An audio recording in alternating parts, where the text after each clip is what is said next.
saúde mental do homem está adoecendo em silêncio e talvez esse seja um dos maiores problemas da nossa geração. Porque o homem, historicamente, foi treinado para suportar a dor, o cansaço, a pressão, a humilhação, suportar o medo. Mas ninguém ensinou esse homem a compreender aquilo que ele sente. Então ele aprende a esconder. E um homem que passa anos escondendo o que sente, não deixa de sofrer. Ele apenas sofre em silêncio. Existe uma grande diferença entre força e endurecimento emocional. Força é conseguir permanecer firme diante da vida sem perder a consciência de si mesmo. Endurecimento emocional é quando o homem já não consegue mais acessar a própria dor porque passou tanto tempo fugindo dela que o cérebro transformou o sofrimento em mecanismo automático de sobrevivência. E é aí que começam muitos dos problemas que vemos hoje. Homens irritados o tempo inteiro, homens emocionalmente ausentes, homens explosivos, frios, que trabalham até exaustão, homens que não conseguem descansar, que se calam até mesmo dentro do casamento, homens que só percebem o tamanho do próprio sofrimento quando o corpo começa a adoecer. A neurociência já demonstra há muitos anos que emoções reprimidas não desaparecem. O cérebro não apaga emoções, ele redistribui tensão. E muitas vezes essa tensão aparece no corpo, como insônia, fadiga constante, queda da libido, irritabilidade, ansiedade, problemas gastrointestinais, compulsões, isolamento ou até uma agressividade que o próprio homem não entende de onde vem. Porque o sofrimento emocional masculino nem sempre aparece como tristeza. Muitas vezes ela aparece como raiva. E isso é importante entender. O homem não foi feito para viver anestesiado emocionalmente. Mas também não estou falando de transformar um homem em alguém frágil. Não é isso. Não me entenda mal.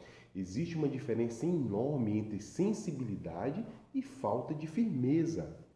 Um homem emocionalmente saudável continua sendo firme, continua sendo protetor, continua assumindo responsabilidade, sustentando sua palavra. Mas ele aprende algo fundamental. Ele aprende a reconhecer aquilo que está destruindo ele por dentro. Antes de que isso destrua sua família, seu casamento, seus filhos e sua própria identidade. Porque muitos homens perderam a capacidade de conversar honestamente consigo mesmos. E quando um homem perde isso, ele começa a fugir. Alguns fogem no álcool, outros no excesso de trabalho, outros no vício em pornografia, outros no isolamento, outros nos relacionamentos vazios, outros na necessidade compulsiva de provar valor o tempo inteiro. E por trás disso quase sempre existe a mesma coisa, um homem cansado emocionalmente, tentando sobreviver sem compreender o próprio sofrimento. Freud dizia algo extremamente profundo. Emoções não expressadas nunca morrem. E a neurociência moderna reforça isso de outra maneira. O cérebro emocional continua ativo, mesmo quando a boca permanece calada. Você pode silenciar palavras, mas não consegue silenciar o sistema nervoso. Por isso tantos homens chegam num ponto onde já não sabem mais se estão vivendo ou apenas funcionando. E funcionar não é viver.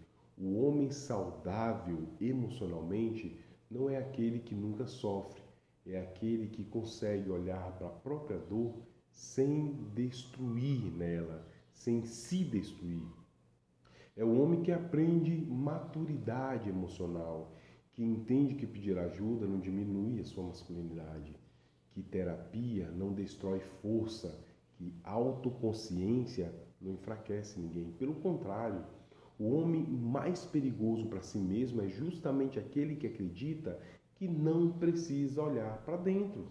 Porque tudo aquilo que o homem não enfrenta conscientemente acaba controlando ele inconscientemente.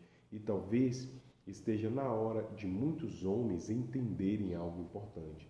Você não precisa deixar de ser homem para cuidar da própria saúde mental. Você só precisa parar de acreditar que sofrimento ignorado desaparece sozinho, porque não vai desaparecer. Ele apenas cresce no silêncio. Eu sou Benito, neurocientista clínico e estudante da mente humana.